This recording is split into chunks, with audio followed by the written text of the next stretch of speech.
नमस्कार दोस्तों, आप सभी लोगों का स्टडी IQ अकेडमी में स्वागत है। आप सभी विद्यार्थियों के लिए जो है फर्स्ट पारी का जो पेपर था उसका अब जो है अंतिम सॉल्यूशन में करवाने जा रहा हूं। दोस्तों, इससे पहले मैं 150 प्रश्नों का सॉल्यूशन करवा चुका हूं। राजस्थान जीके, रीजनिंग, अपने हिंदी, इंग्लिश, इन चारों सब्जेक्टों का सॉल्यूशन हो चुका है।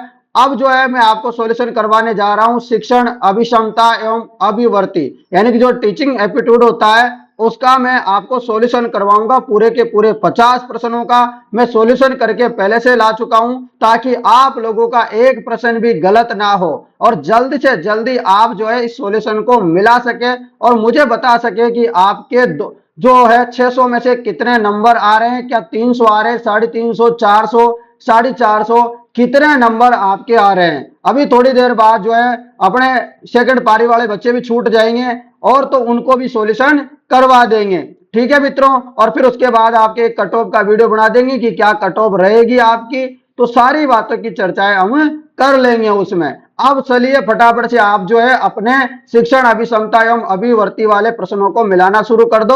और आपने रीजनिंग वगैरह, जीके वगैरह के नहीं मिलाए हैं तो मिला लेना, वीडियो पड़ी हुई है अपने चैनल में। ठीक है, चलिए दोस्तों अब मिलाना शुरू करते हैं। ये रहा पहला प्रश्न और मैंने यहां पर सारा का सारा कर रखा है, आप लोग देख लो। ठीक है ना, चलो तो देखते हैं। यहां पर अध्यापक कक्षा में अनुशासन बनाए रख सकता है यदि उसका व्यवहार, आप अपने पेपर में मिलाना शुरू करो। ये प्रश्न जहां भी दिख जाए आपके पेपर में, एक नंबर में दिखे, 101 नंबर में दिखे या कोई से भी नंबर में दिखे, फटाफट मिलाओ। अध्यापक कक्षा में अनुशासन बनाए रख सकता है यदि, तो वह निष्पक्ष हो, तो वह क्या कर सकता है, अपना जो है व्यवहार बनाए रख सकता है, अनुशासन बनाए रख सकता है। अगला प्रश्न, आर्थिक रूप से वंचित छात्रों के प्रति शिक्षक की सामाजिक संवेदनशीलता को कौन सा कार्य दर्शाता है। तो जवाब होगा उन्हें बिना उजागर किए विवेकपूर्ण ढंग से अतिरिक्त संसाधन प्रदान कराना, सही जवाब होगा। अगला प्रश्न है, कौन सा गुण एक शिक्षक को परिवर्तनकारी नेता के रूप में अलग करता है। तो जवाब होगा छात्रों को उनकी अपनी अपेक्षा से अधिक करने के लिए प्रेरित करना, यह सही जवाब होगा। चलिएगा अगले प्रश्न में चलते हैं। ये रहा, और आपको ये पीडीएफ मिल जाएगी थोड़ी देर बाद। सीखने का सर्वाधिक उपयुक्त उद्देश्य है, आपको बताना है कि सीखने का सर्वाधिक उपयुक्त उद्देश्य क्या है। तो उपयुक्त उद्देश्य हो जाएगा व्यवहार का परिमार्जन, व्यवहार का परिमार्जन। अगला प्रश्न, शिक्षक के लिए छात्रों में रचनात्मकता को प्रोत्साहित करने का सबसे प्रभावी तरीका क्या है। तो जवाब होगा बहु समाधान वाले खुले प्रश्न प्रदान करना। नेक्स्ट प्रश्न, कौन सी कक्षा गतिविधि रचनात्मक सोच को सबसे अच्छा बढ़ावा देती है। तो जवाब हो जाएगा मंथन सत्र। क्या हो जाएगा, मंथन सत्र सही जवाब होगा। तो ये शिक्षण अभिरुचि के प्रश्न बहुत ही इंपॉर्टेंट है। आपके कितने सही होते हैं 50 में से मुझे कमेंट करके बता देना। प्रश्न अगला, विद्यार्थियों के लिए समयबद्ध परीक्षण कार्यक्रम स्कूलों में लागू किया जाना चाहिए ताकि क्या हो, परिणामों से प्राप्त फीडबैक के आधार पर उपचारात्मक कार्यक्रम को अपनाया जा सके।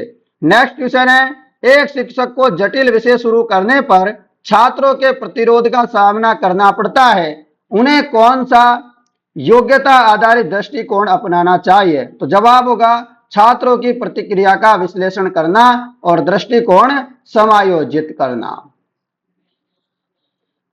अगला प्रश्न है आपके लिए, पाठ के दौरान एक छात्र के अपरंपरागत विचार पर शिक्षक को कैसे प्रतिक्रिया देनी चाहिए। मतलब पाठ के दौरान एक छात्र के अपरंपरागत विचार पर शिक्षक को कैसे प्रतिक्रिया देनी चाहिए। तो कैसे प्रतिक्रिया देनी चाहिए मित्रों, तो उसको देनी चाहिए इसकी संभावित क्षमता को जांचने और आगे विकास को प्रोत्साहित करना चाहिए। अगला प्रश्न, जब एक सहकर्मी शिक्षक की शिक्षण विधियों पर सवाल उठाता है तो शिक्षक का दृष्टिकोण क्या होना चाहिए। तो शिक्षक का दृष्टिकोण होना चाहिए कि रचनात्मक संवाद और आत्म मूल्यांकन हो। अगला प्रश्न आपके लिए ये रहा। तो दोस्तों अभी तक आपके कितने प्रश्न सही हो गए हैं कमेंट कर दो। विविध अधिगम गति वाली कक्षा को बढ़ाने में सबसे बड़ी चुनौती क्या है। तो सबसे बड़ी चुनौती है कि सभी छात्रों को व्यवस्थित और प्रगति में रखना।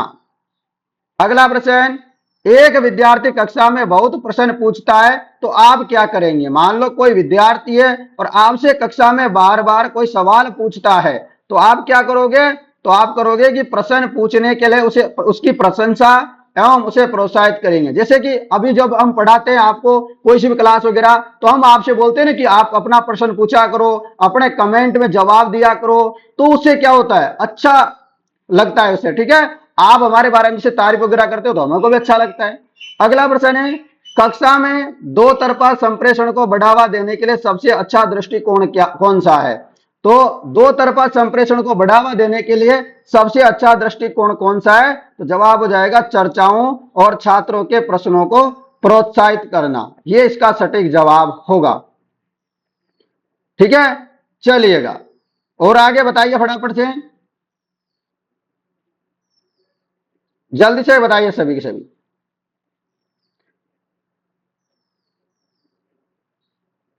चलिएगा तो जवाब बताइए फटाफट से। अगला प्रश्न है आप लोगों के लिए यहां पर, ये रहा, शिक्षा तभी सार्थक होगी जब यह, शिक्षा तभी सार्थक होगी जब ये क्या होगी? विद्यार्थी केंद्रित होगी। अगला प्रश्न, शिक्षक की व्यवसायिक भूमिका में जवाबदेही को सबसे अच्छा कौन सा कार्य दर्शाता है? आपको बताना है कि शिक्षक की जो व्यवसायिक भूमिका है उसमें जवाबदेही को सबसे अच्छा कौन सा कार्य दर्शाता है? तो जवाब होगा नियमित रूप से शिक्षण परंपराओं पर चिंतन और समायोजन करना। दोस्तों आप लोगों को हमने बहुत अच्छे तरीके से पढ़ाया। आपको पता है राजस्थान जीके में सारे के सारे प्रश्न अपनी क्लास से आए हैं। अब आने वाले समय में आपको पता है 15 जून को अपने जो है पीटीटी का एग्जाम होने वाला है, उसकी भी धमाके के साथ तैयारी करवाएंगे, चिंता मत करो। ठीक है ना? इनमें से कौन सा शिक्षक की व्यावसायिक विकास के प्रति प्रतिबद्धता को दर्शाता है? तो आपको बताना है कि इनमें से कौन सा शिक्षक की व्यवसायिक विकास के प्रति प्रतिबद्धता को दर्शाता है। तो जवाब हो जाएगा सक्रिय रूप से प्रतिपुष्टि और नई शिक्षण रणनीतियों की तलाश करना। सही जवाब होगा। अगला प्रश्न, जब एक शिक्षक छात्रों के सामने गलती करता है तो शिक्षक की सबसे उपयुक्त प्रक्रिया क्या होगी? मान लो गलती से शिक्षक से कोई गलती हो जाती है छात्रों के सामने, तो शिक्षक की सबसे उपयुक्त प्रतिक्रिया क्या होगी?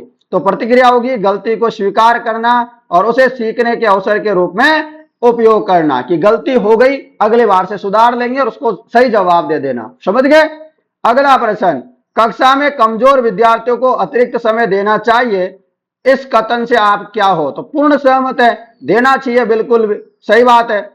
विद्यार्थियों के शिक्षण में अधिकतम प्रतिभागिता संभव है, तो इसका जवाब हो सकता है सर्वे दृश्य साधनों द्वारा, मतलब सर्वे भी हो और दृश्य भी हो, तो इसे आप रख सकते हो।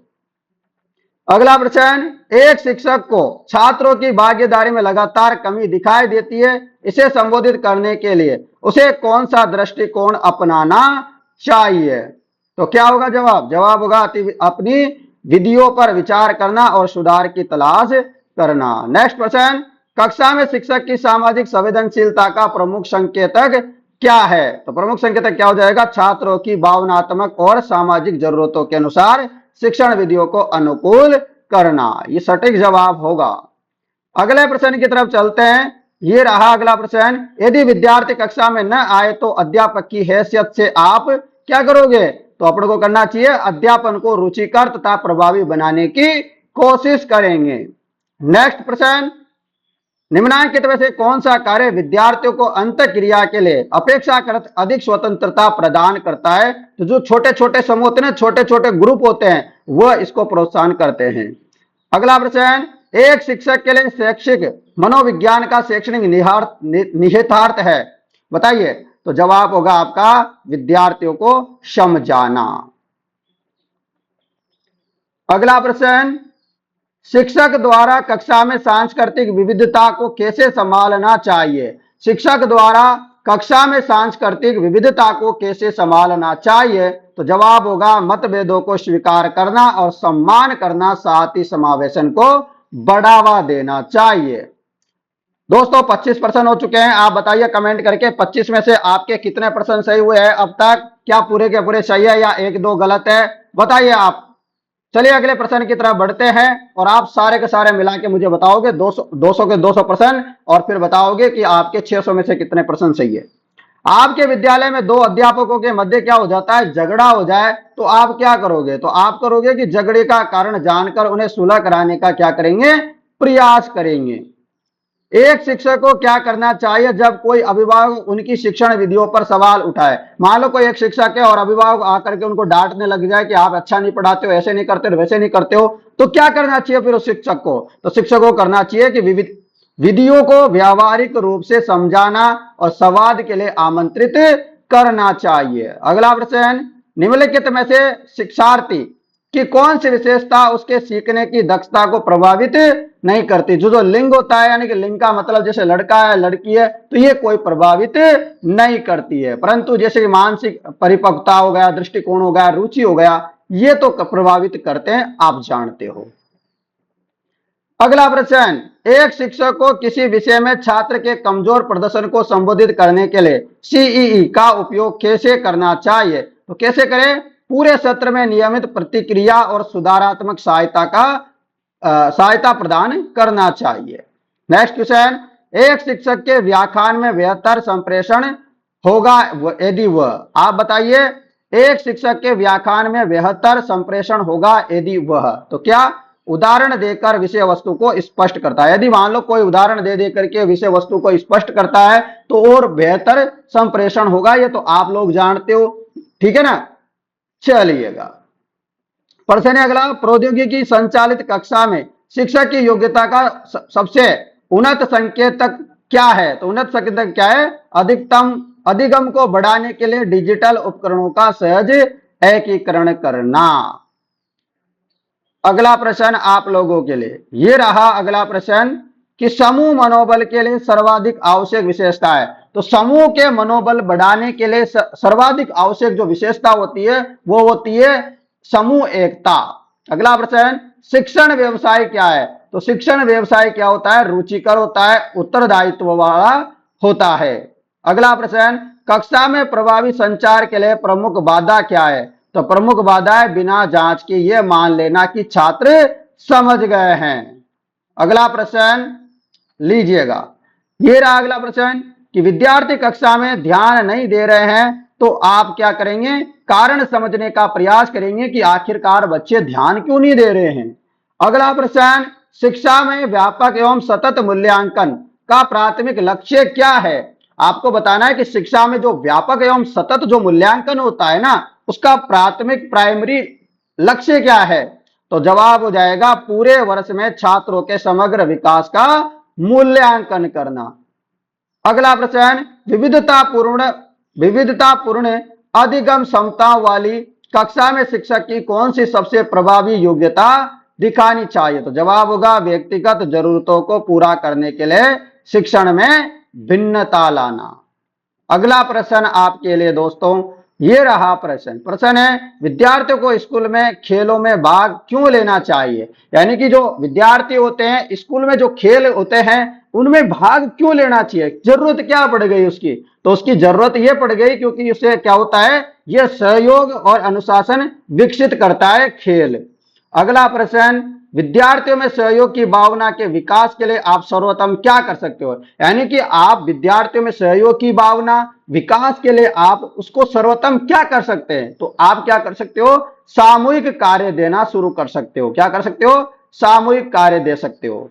अगला प्रश्न, एक शिक्षक में नैतिक चरित्र क्यों होना चाहिए, तो एक शिक्षक में जो नैतिक चरित्र है वो क्यों होना चाहिए, तो वो होना चाहिए विद्यार्थियों के समकक्ष आदर्श प्रस्तुत करने हेतु।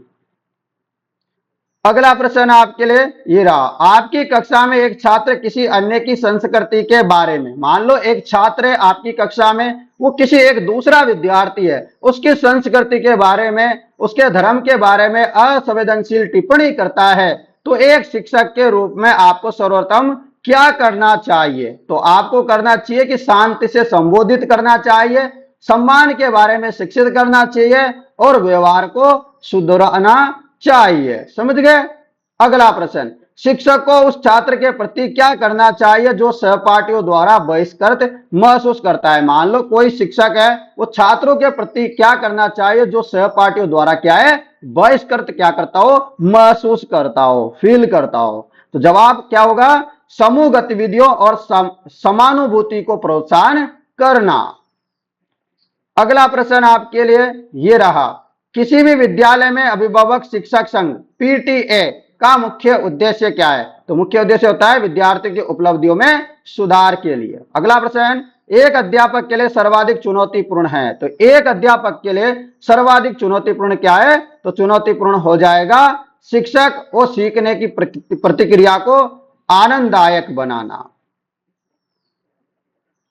चलेगा दोस्तों, अगला प्रश्न आपके लिए, एक शिक्षक को पता चलता है कि उसका सहयोगी कक्षा में व्यावसायिक व्यवहार कर रहा है, व्यावसायिक दृष्टिकोण बनाए रखने के लिए उसे क्या करना चाहिए?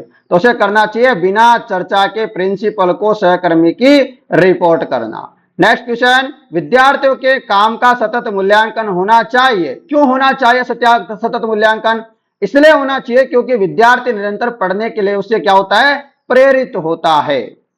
अगला प्रश्न, शिक्षण संस्था में कमजोर नेतृत्व का सकारात्मक परिणाम क्या होगा? यानी कि मान लो कोई शिक्षण संस्था है, उसमें कमजोर नेतृत्व का सकारात्मक परिणाम क्या होता है? तो सकारात्मक परिणाम क्या होता है? तो इसका सकारात्मक परिणाम होता है संगठन में नई शक्ति का क्या हो जाता है? उदय हो जाता है। अगला प्रश्न ये रहा, विभिन्न सामाजिक पृष्ठभूमि के छात्रों के बीच संघर्ष को शिक्षक को कैसे संभालना चाहिए? तो कैसे संभालेगा? तो निष्पक्षता के साथ मध्यस्थता करना, आपसी समझ को प्रोत्साहित करना। सही है। चलो अगला प्रश्न, प्रश्न है निम्नलिखित में से किसे अभिप्रेषित शिक्षण का संकेत माना जाता है? तो जवाब होगा विद्यार्थी अध्यापक से प्रश्न पूछते हैं। आज का अंतिम क्वेश्चन मतलब फर्स्ट पारी का, आपके विचार में वह शिक्षक मान है। तो आपके विचार में कौन सा शिक्षक मान होता है? वो शिक्षक मान होता है जो विद्यार्थियों को प्रोत्साहित करता है। तो दोस्तों मैंने 200 के 200 प्रश्नों को आपको हल करवा दिया है। आशा करता हूं 200 के 200 प्रश्नों का सॉल्यूशन आप लोगों ने देख लिया होगा, और 200 के 200 प्रश्नों का आपने हल देख लिया है तो आप इस क्लास को ज्यादा से ज्यादा शेयर करना, ताकि आप लोगों को लगातार इसी प्रकार में अच्छे से पढ़ाता रहूं। दोस्तों अब जो है कल से जो है पीटीईटी की शुरुआत कर देंगे, साथ में 4th ग्रेड वाला जो अपना चल रहा है तैयारी, जिसका पेपर सितंबर में, उसकी भी तैयारी कल से प्रॉपर शुरू कर दी जाएगी। ठीक है, तो आज आपका जो है सारा सॉल्यूशन हो जाएगा बीएसटीसी का। अब सेकंड पारी का सॉल्यूशन करवाना हम जो है शुरू कर देंगे। तो आप सेकंड पारी वालों को बता देना कि स्टडी IQ एकेडमी में सटीकता के साथ सॉल्यूशन करवाया जा रहा है। तो आप उनको बता दोगे तो सेकंड पारी वाला कोई आपका दोस्त वगैरह है तो वो भी मिला लेंगे अपने प्रश्नों को कि सही कौन से क्या है, और कट ऑफ क्या जाएगी इसकी वीडियो आ जाएगी। सेकंड पारी का पेपर का पूरा एनालिसिस कर देंगे, उसके बाद आपको बता देंगे कि क्या कट ऑफ रहेगी। बिना सेकंड पारी के पेपर को देखे हम जो है कट ऑफ नहीं बता सकते फर्स्ट पारी के आधार पर। अभी सेकंड पारी का हो जाएगा, टोटल 6 लाख विद्यार्थियों का मामला है, हम सारे बता देंगे। 26,000 सीटें हैं आपकी, 377 कॉलेज है, सारी जानकारी आप लोगों को बता दी जाएगी। तो दोस्तों आप लोगों को हमारे द्वारा जो सॉल्यूशन प्रोवाइड करवाया गया है 200 प्रश्नों का, आप लोगों को कैसा लगा आप हमें जरूर बताएं कमेंट करके। धन्यवाद।